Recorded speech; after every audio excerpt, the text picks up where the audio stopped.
Number of active cases कम हो रहे हैं, दूसरे जो ज़्यादा इन्फेक्शन वाले एरिया थे वहाँ से इन्फेक्शन कम हो रहा है। हाँ, ये है कि कुछ एरियाज में इन्फेक्शन बढ़ा भी है, लेकिन आपका ओवरऑल नंबर कम हुआ है। लेकिन क्या नंबर कम होने की इस तस्वीर को ही हम राहत की बात मान सकते हैं? क्योंकि नंबर्स को लेकर भी काफ़ी ज़्यादा सवालात हैं। देखिए, मेरे ऊपर जो इसकी छवि पड़ी है वो थोड़ा अलग तरह की है। वो ये है कि ये संख्याएं आमतौर पर उन इलाकों की हैं जो या तो शहरी हैं या अर्ध शहरी हैं, लेकिन अच्छे खासे शहर हैं। ये ग्रामीण, नई बात ये पैदा हुई है कि ग्रामीण इलाकों में कोरोना फैल रहा है।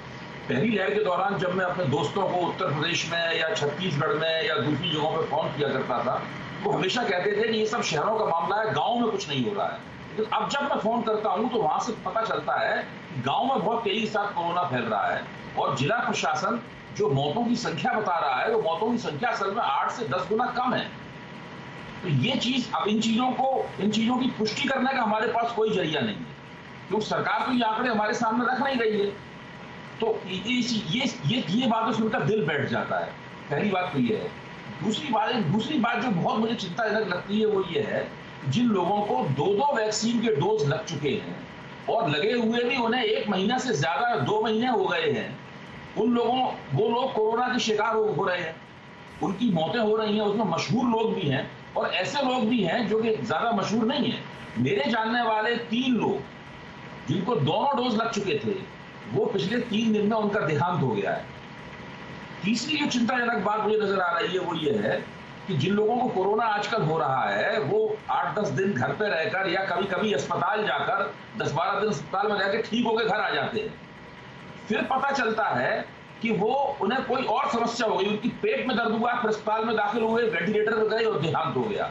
सिर में दर्द हुआ, देहांत हो गया। फिर जो मौतें होती हैं उनके बारे में कहा जाता है कि कोरोना से नहीं हुई, लेकिन ये वो मौतें हैं जिनको हफ्ते 10 दिन पहले कोरोना हुआ था और कोरोना से ठीक होकर घर चले आए थे। इसमें पत्रकार रोहित सरदाना एक सबसे बड़ा उदाहरण है।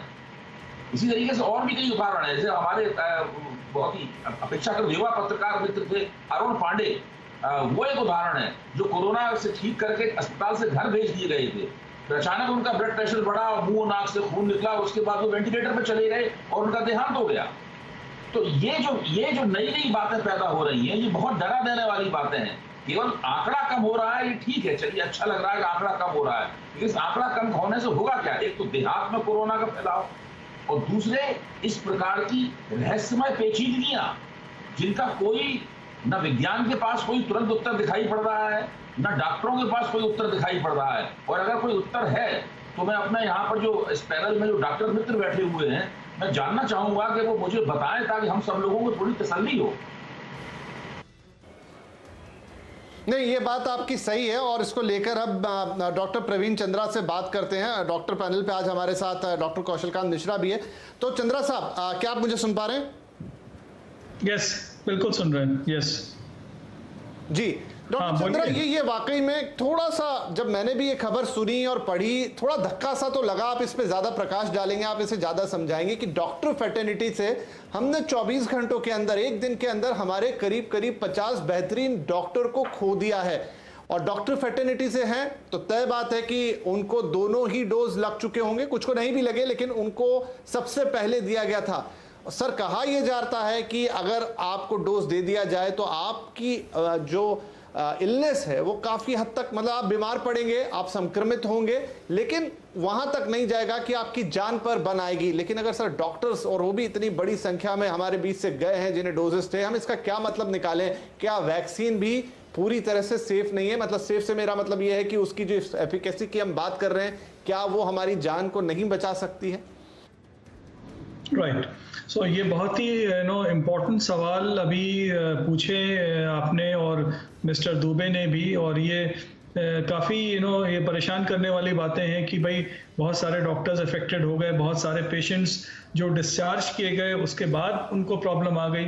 तो इसके कुछ आंसर्स तो हैं हम लोगों के पास, और कुछ आंसर्स इवॉल्व हो रहे हैं। एज सबको मालूम है कि बीमारी भी नई है, इसका इलाज भी नया है, और हम लोग सब इसको स्टडी करते जा रहे हैं और इसका ट्रीटमेंट करने की कोशिश कर रहे हैं।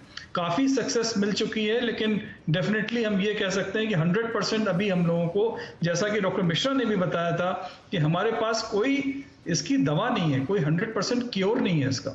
तो यानी कि हम इसके कॉम्प्लिकेशंस को बचाते हैं, इसकी बीमारी की इंटेंसिटी को कम करते हैं। अब जो पहली बात कि जो डॉक्टर्स को या जिन लोगों को वैक्सीन लगी रही उनको भी ये बीमारी हो गई, तो ऐसा क्यों हो गया? क्योंकि जो इसकी प्रोटेक्शन है वो रेंज करती है बिटवीन 70 to 90%। तो यानी कि एटलीस्ट 10% लोग ऐसे हैं जो कि इससे अफेक्टेड होंगे।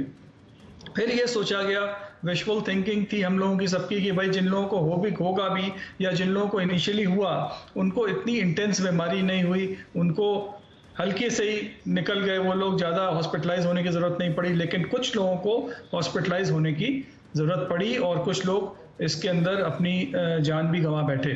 So now the thing is कि 100% ये वैक्सीन भी नहीं है, लेकिन काफ़ी हद तक प्रिवेंट करती है। और जैसा कि हम लोगों ने डेटा देखा जो कोवैक्सीन और कोविशील्ड का भी है कि इसके अंदर इन्फेक्शन रेट 0.2 या 0.3% तक ही रहा, विच मीन्स कि हम लोग काफ़ी हद तक प्रिवेंशन कर लेते हैं। जहाँ तक डॉक्टरों का सवाल है या इवन आपके जो मीडिया के लोग हैं, इतने ज़्यादा एक्सपोज होते हैं हम लोग, इतने ज़्यादा बार लोगों के एक्सपोजर में आते हैं कि कभी ना कभी इफेक्ट होने का कभी कभी डर हो जाता है। तो इसलिए हम लोगों को ज़्यादा कॉन्शियस रह के रहना पड़ता है कि हमारे मास्क कभी ना उतरे हॉस्पिटल में। जैसे अभी मैंने उतार रखा है, सिर्फ हमारा कमरा चारों तरफ से बंद है, कोई भी इसके अंदर आ नहीं सकता, कोई जा नहीं सकता, तभी हम इस मास्क को उतारेंगे, नहीं तो हम इस मास्क को पूरे टाइम जितने देर हम रहते हैं 8 घंटे 10 घंटे हॉस्पिटल में कभी नहीं उतारते। तो डॉक्टर्स का इन्फेक्शन ज़्यादा इसलिए रहा या हेल्थ वर्कर्स का, क्योंकि हम लोग डेली आते रहे पिछले 1.5-2 साल से, कभी किसी ने आना बंद नहीं किया ज़्यादातर लोगों ने, और दैट इज़ द रीज़न कि ये ऐसा हुआ।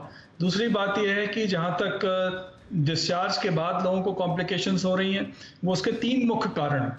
पहला ये कि बहुत सारे लोगों को जिनका लंग्स के अंदर डैमेज हुआ, जैसे कि आप स्कोर सुनते हैं 14/25, 25/25, तो जिन लोगों के लंग्स ज़्यादा डैमेज हुए उसमें ज़्यादा समय लगता है रिकवर होने में।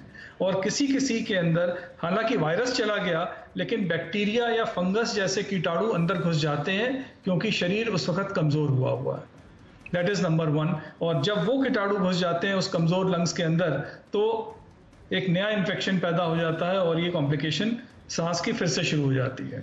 कुछ लोगों के अंदर खून का गाढ़ा होना भी एक कारण हम लोगों ने देखा कि खून के गाढ़े होने से किसी को ब्रेन स्ट्रोक हो गया, किसी को हार्ट अटैक हो गया, लेकिन ये बहुत ज़्यादा कॉमन नहीं है। तो इसलिए उसके मेडिसिन दे देते हैं हम लोग और पेशेंट्स को हिदायत दे देते हैं कि भाई अगर ऐसा हो तो आप तुरंत हॉस्पिटल आइए। अब सबको हॉस्पिटल 1 महीने 2 महीने तो रख नहीं सकते और ना रखने की ज़रूरत है, तो इसलिए प्रिवेंशन की दवाइयाँ और ये इंफॉर्मेशन लेकर के लोगों को भेजते हैं। But at the end of the day I agree सबसे कि मिस्टर दुबे से और डॉक्टर मिश्रा से कि ये वायरस ऐसी बीमारी है जिसका कि बहुत आसानी से इलाज खोजना मुश्किल होता है। और आप देख ही रहे हैं कि समय समय पे हमारी जो ट्रीटमेंट की शैली है वो चेंज होती जा रही है, क्योंकि हमें नए नए इंफॉर्मेशन और नए एक्सपीरियंसेस होते जा रहे हैं।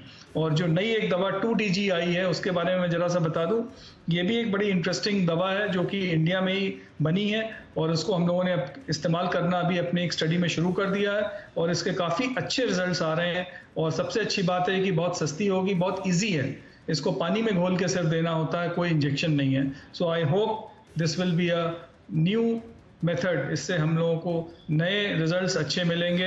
And I am sure and I wish good luck to all my colleagues and also to patients कि सब जल्दी से जल्दी ठीक हो। डॉक्टर चंद्रा, आपने बहुत अच्छी बात कही कि जो 2D वाली दवा आई है, हालांकि इससे भी रिलेटेड कई सवाल हैं क्योंकि ये टिश्यूज़ के ग्रोथ को रोकती है, बेसिकली कैंसर में जो इस्तेमाल होती है, लेकिन इस पर हम बाद में बात करें। हम एक बार डेटा पे फिर से वापस आते हैं। डॉक्टर मिश्रा, मूल सवाल ये यहाँ पे बैठता है कि जो रूरल इलाके हैं, जो सेमी अर्बन इलाके हैं या जो हिंटरलैंड के इलाके हैं, वहाँ पे सरकारें एंटीजन टेस्ट पे बहुत फोकस कर रही हैं और उस टेस्ट में कितनी चीज़ें पकड़ में आती हैं कहना बड़ा मुश्किल है। तो जो आज हम इस्टेब्लिश करना चाहते हैं इस चर्चा के जरिए कि लोगों के अब मन में ये आ रहा है कि शायद अब ओपन अप होगा, लोग ईज होंगे, तो ये जो पूरा 2 हिस्सों में बटा हुआ देश है, एक भारत और एक इंडिया, तो जो भारत की तस्वीर अभी है, अभी मैं आंकड़े बताऊंगा तो लोग डर जाएंगे इसलिए मैं बता नहीं रहा हूँ, 70% तक की पॉजिटिविटी रेट राजस्थान के कई जिलों में है।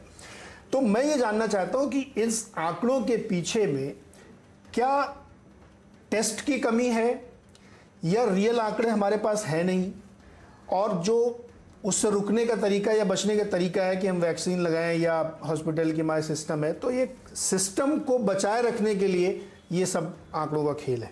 बहुत क्रूड क्वेश्चन है लेकिन पूछ रहा हूं मैं आपसे। उतना ही क्रूड आंसर दूंगा, आप बेफिक्र रहिए। सिस्टम ये है कि देयर इज़ नो सिस्टम। हमारे पास जिस भारत की आप बात कर रहे हैं उस भारत में न टेस्ट है, न डॉक्टर है, न लैब है, न